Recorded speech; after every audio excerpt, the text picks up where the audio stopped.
तरवर सरोवर संत जन, चौथा बरसत मेह, परमारथ के कारणे चारो धरिया देह. કૃતજ્ઞતા ગુણ એ એક પ્રકારની ઋણ મુક્તિની ભાવના પણ છે.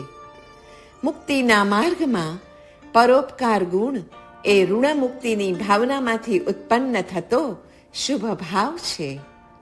ઋણ મુક્તિ કે કર્મ મુક્તિ એક જ સિક્કાની બે બાજુ છે. મોક્ષમાં આપવાનું જ છે, પરંતુ લેવાનું કાંઈ નથી. જ્યારે સંસારમાં માત્ર લેવાનું છે, પરંતુ આપવાનું કાંઈ નથી. લેવાની ક્રિયામાંથી છૂટવાનો ઉપાય કશું જ લેવાનું નથી અને કેવળ આપવાનું છે તેવો મોક્ષ મેળવવો તે છે. મોક્ષ મેળવવાનું અનન્ય સાધન કૃતજ્ઞતાનો ગુણ છે. નમ્રતાનું મૂળ કૃતજ્ઞતા, કૃતજ્ઞતાનું બીજ પરોપકાર અને પરોપકારનું બીજ જગત સ્વભાવ છે. વિશ્વનું ધારણ, પાલન, પોષણ પરોપકારથી જ તો થઈ રહ્યું છે. કોઈ પણ ક્ષણ એવી નથી કે જેમાં એક જીવને બીજા જીવ તરફથી ઉપગ્રહ કે ઉપકાર ન થતો હોય. શ્રી અરિહંત પરમાત્મા એ વિશ્વના આત્મા છે. સમગ્ર વિશ્વ તેઓ શ્રીના આત્મામાં જ્ઞાન રૂપે, કરુણા રૂપે, મૈત્રી રૂપે, પ્રમોદ રૂપે અને માધ્યસ્થ રૂપે રહેલું છે, પ્રતિષ્ઠિત થયેલું છે. નમો અરિહંતાણમ, તેમાં નમો પદમાં મૈત્રી, પ્રમોદ, કારુણ્ય અને માધ્યસ્થ્ય ભાવનાઓની સાથે અનિત્ય, અશરણ, સંસાર, એકત્વ, અન્યત્વ આદિ ભાવનાઓ પણ સમાવિષ્ટ થઈ જાય છે. તેથી જ નવકારનું પ્રથમ પદ અતિ ગંભીર પદ છે. અહિંસા પૂર્વકની મૈત્રી, સંયમ પૂર્વકનો વૈરાગ્ય અને તપ સહિતની અનાસક્તિ જ તાત્વિક કહી છે. મૈત્રીની ભાવના કેળવવામાં વખત ગાળો એ સુખ તરફ લઈ જતો એકમેવ સરળ રસ્તો છે. જળ સૃષ્ટિ પ્રત્યે જેમ સંપૂર્ણ માધ્યસ્થ ભાવ જોઈએ, તેમ જીવસૃષ્ટિ પ્રત્યે સંપૂર્ણ કરુણા ભાવ જોઈએ. મૈત્રી એટલે કમ્પેશન, બેનેવોલેન્સ. વિતરાગતાની પ્રાપ્તિ મૈત્ર્યાદિ ભાવોથી સિદ્ધ થાય છે. આત્મશુદ્ધિના ઉપાય વિતરાગતા અને સર્વજ્ઞતા છે.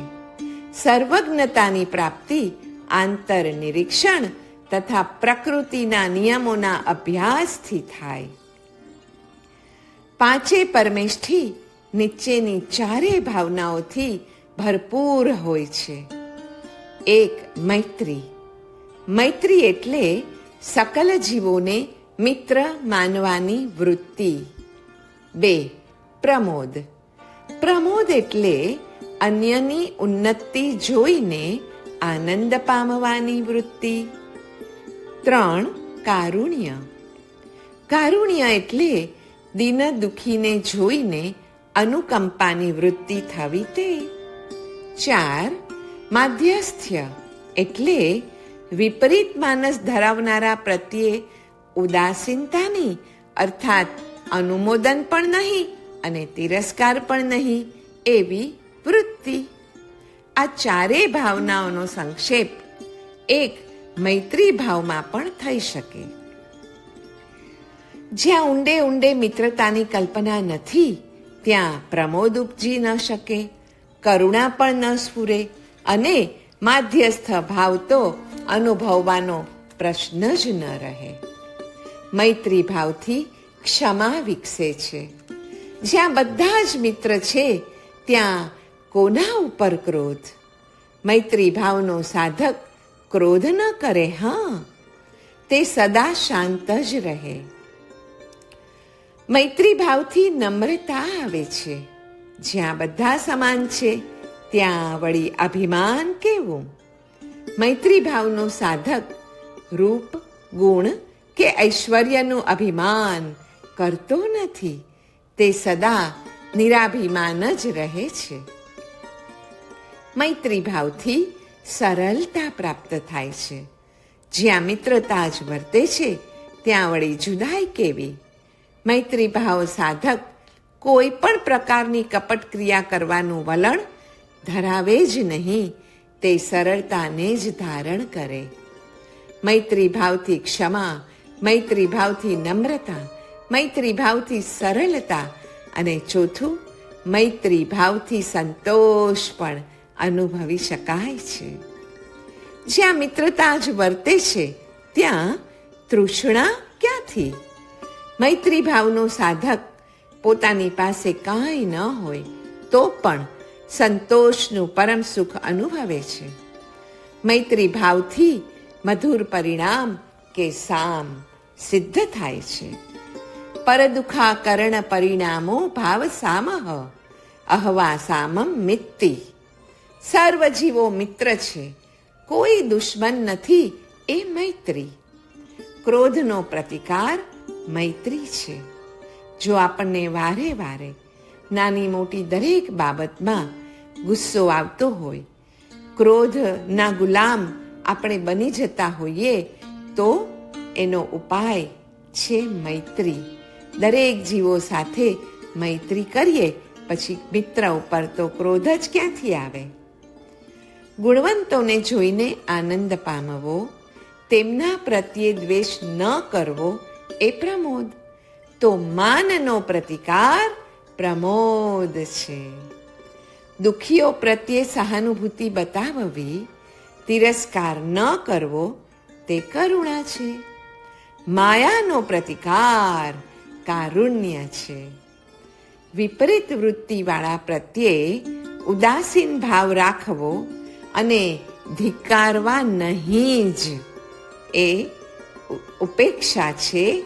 અને લોભનો પ્રતિકાર માધ્યસ્થ્ય ભાવ છે.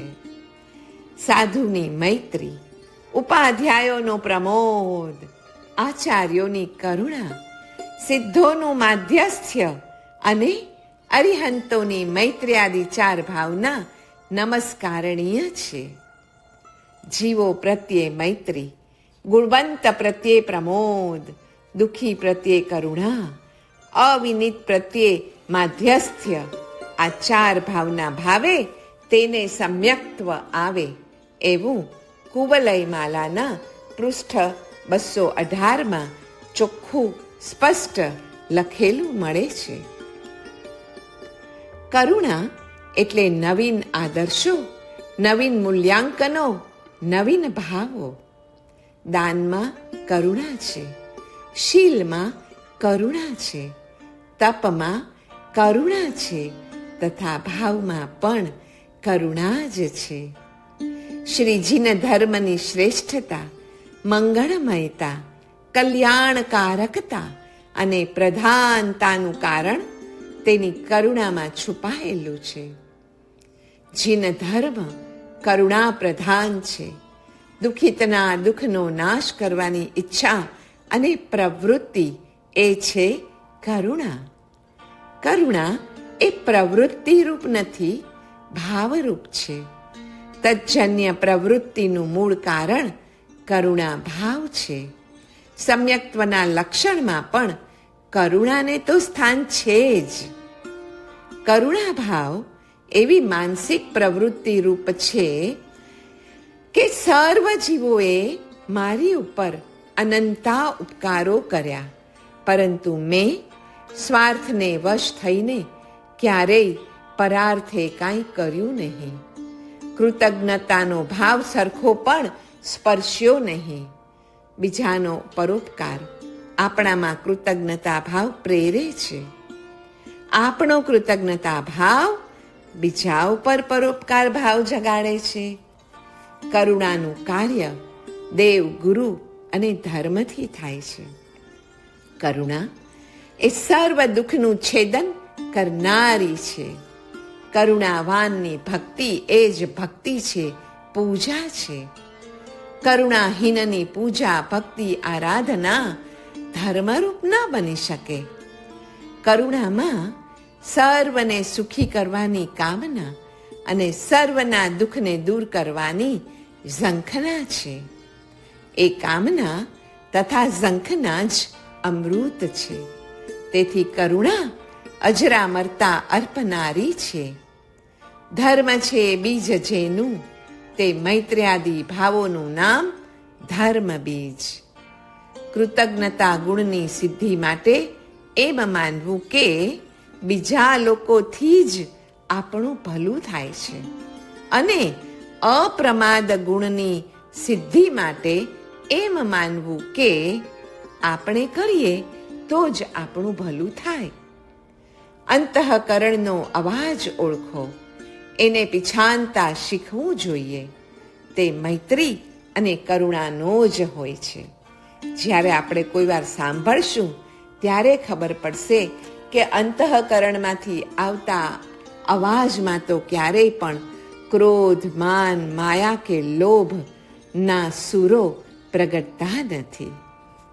મૈત્રી પવિત્ર પાત્રાય મુદિતા મોદશાલિને કૃપોપેક્ષા પ્રતીક્ષાય તુભ્યમ યોગાત્મને નમઃ. આપણામાં 4 પ્રકારના ભાવ મુખ્યત્વે રહેલા છે. ક્રોધ આદિ અપ્રશસ્ત ભાવો, મૈત્રી આદિ પ્રશસ્ત ભાવો, વિતરાગત્વ આદિ વિશુદ્ધ ભાવો અને વૈરાગ્ય આદિ શુદ્ધ ભાવો.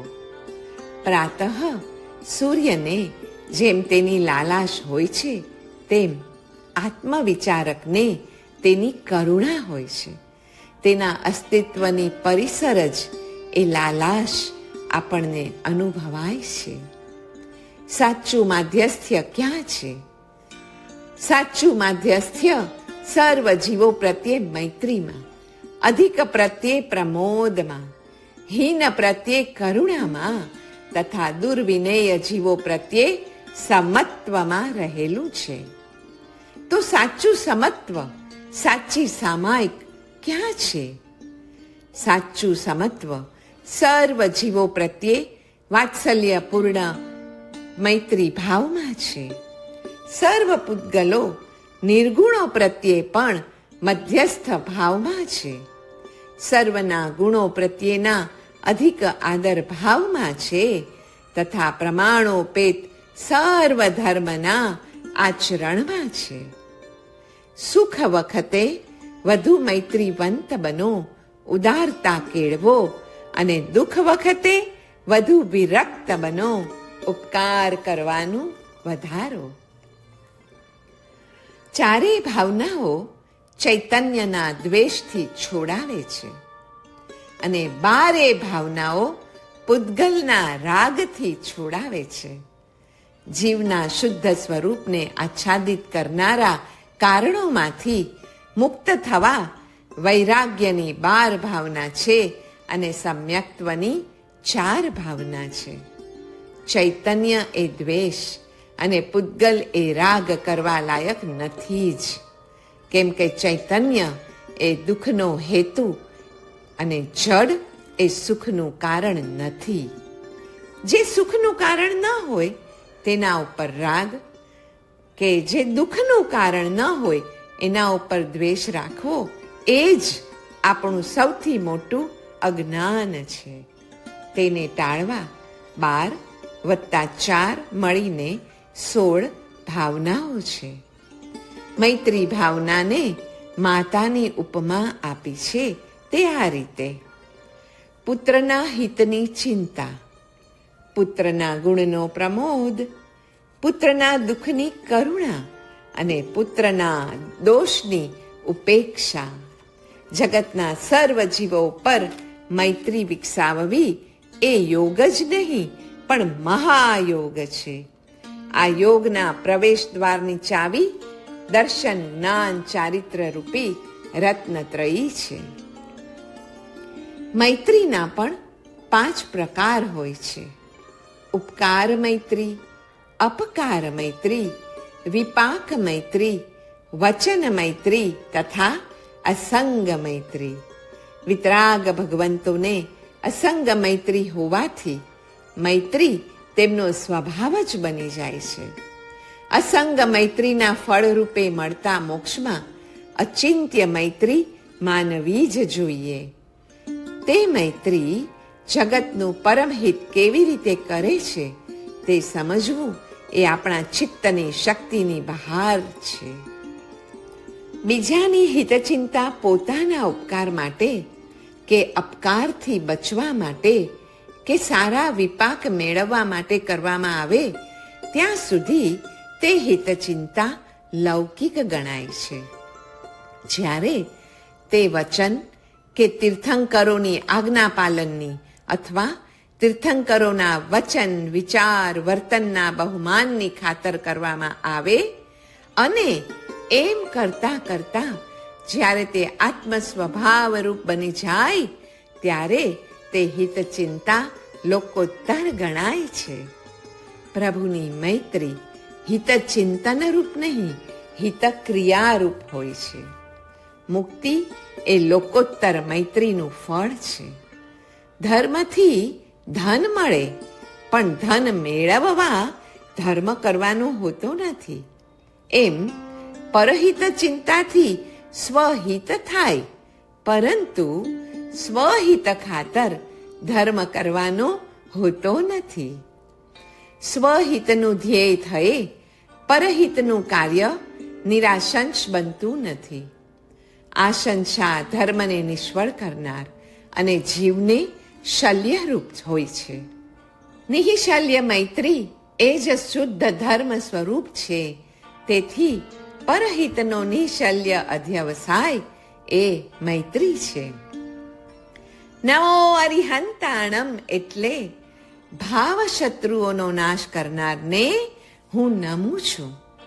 શત્રુ ભાવનો નાશ મિત્ર ભાવ વડે થાય છે. તેથી મિત્ર ભાવને જેમણે સિદ્ધ કર્યો છે તેમને હું નમું છું. મિત્ર ભાવની સિદ્ધિ જીવ માત્રના હિતચિંતકને થાય છે. તેથી સર્વ જીવની હિતચિંતા ધારણ કરનારને હું નમું છું. સર્વ જીવો સુખી થાઓ, સુખી થાઓ, સુખી થાઓ એ ભાવના વડે જીવ માત્રની હિતચિંતા સિદ્ધ થાય છે. સર્વ જીવો સુખી થાઓ એટલું જ નહીં, પણ સર્વ જીવો ભાવ શત્રુઓને જીતનારા થાઓ. સર્વ જીવો તો જ સુખી થાય કે જો તેઓ પણ પરહિત ચિંતામાં રક્ત બને. સર્વ જીવો પ્રત્યે મૈત્રી ભાવ કેળવે. તે મિત્ર ભાવ કેળવવા વડે શત્રુ ભાવનો નાશ કરે અને શત્રુ ભાવનો નાશ કરવા વડે ભાવ શત્રુઓને જીતે. ભાવ શત્રુઓને જીતવા હિંસાદી દોષોને જીતનારા થાઓ. હિંસાદી દોષો જીતવા ક્રોધાદી દોષો અને ક્રોધાદી દોષો જીતવા માટે વિષયો પ્રત્યેની આસક્તિ આદિ દોષોને જીતનારા થાઓ. વિષયાશક્તિ આદિ દોષોને જીતવા માટે સર્વત્ર સર્વ જીવોને સુખી કરવાની ભાવનાવાળા થાઓ. તે માટે સર્વ જીવોને સુખી કરવાની ભાવના વડે જેઓ અરિહંત પદને પામ્યા છે તેમને હું નમું છું. અલ્પ પ્રયાસે બહુ કાર્ય કરનાર મનમાં ઉત્પન્ન થતી શિવમસ્તુ સર્વ જગત ની ઉદાત્ત ભાવના છે. શિવમસ્તુ સર્વ જગત સર્વે સત્ક્રિયાઓ, સર્વે ધર્માનુષ્ઠાનો અને સર્વ આગમ વાક્યોની પાછળ સ્વાત્મ વિષયક અથવા પરાત્મ વિષયક કરુણા જ રહેલી છે. બંનેને પરસ્પર અવિનાભાવ સંબંધ છે. એકના અભાવમાં બીજીનું અસ્તિત્વ હોતું નથી. શત્રુને પ્રેમ કરો એ વાક્ય તો શારીરિક અને માનસિક રોગોની દવા રૂપે મનાય છે. હીનગુણી પ્રત્યે કરુણાભાવ રાખ્યા વિના ક્યારેય સદ અનુષ્ઠાન સિદ્ધ થતું નથી. હીનગુણી પ્રત્યે કરુણા ઉત્પન્ન ન થવામાં સ્વોત્કર્ષ અને પરાપકર્ષ કારણરૂપ છે. આ વિશ્વમાં જો સર્વ આત્માઓ સમાન છે તો સ્વોત્કર્ષ કે પરાપકર્ષને ઈચ્છનાર કુદરતને અન્યાય કરે છે. તેથી તેનું માઠું ફળ મળે જ છે. જીન પ્રવચન હિતોપદેશ રૂપ છે, તેથી તે કરુણામય છે. વિશ્વ મૈત્રી એટલે વ્યક્તિ જેને પોતાનો માને તેના પ્રત્યે તે જેવો ભાવ દર્શાવે, ઉત્તરોત્તર વિકસાવે, અરે જગતના કોઈ જીવને પણ તે ભાવથી વંચિત ન રાખે, તે છે વિશ્વ મૈત્રી. તેના જીવન ઉપર ઈચ્છાનું નહીં, હા, પણ સર્વ જીવો સાથે મૈત્રી ભાવનું જ વર્ચસ્વ હોય. મૈત્રી ભાવ એ નિસ્વાર્થના પાયા ઉપર ઉભેલો છે. વિશ્વ મૈત્રી ભાવ જેમ જેમ ઘટતો જાય તેમ તેમ આપણું જીવન ઝાંખું પડતું જાય. પર પદાર્થમાં મોહ જાગે અને પરહિત કાજે એક ડગલું પણ ચાલવાની વૃત્તિ ન થાય. જે હૃદય પરમેષ્ઠી ભગવંતોના પરમ વિશ્વ મૈત્રી ભાવ કાજે તલસતું હોય તેનાથી પાપીને ધિક્કારી શકાય? વિશ્વ મૈત્રી ભાવને જ પોતાનું જીવન બનાવવાને માટે પંચ પરમેષ્ઠી ભગવંતોના ભાવને જ જીવન સોંપી દેવું. વિશ્વના સમગ્ર સચેતન કે અચેતન પદાર્થોનું જ્ઞાન મૈત્રી અને કરુણાના વિષય તરીકે આહ્વાહિત થઈ જાય છે.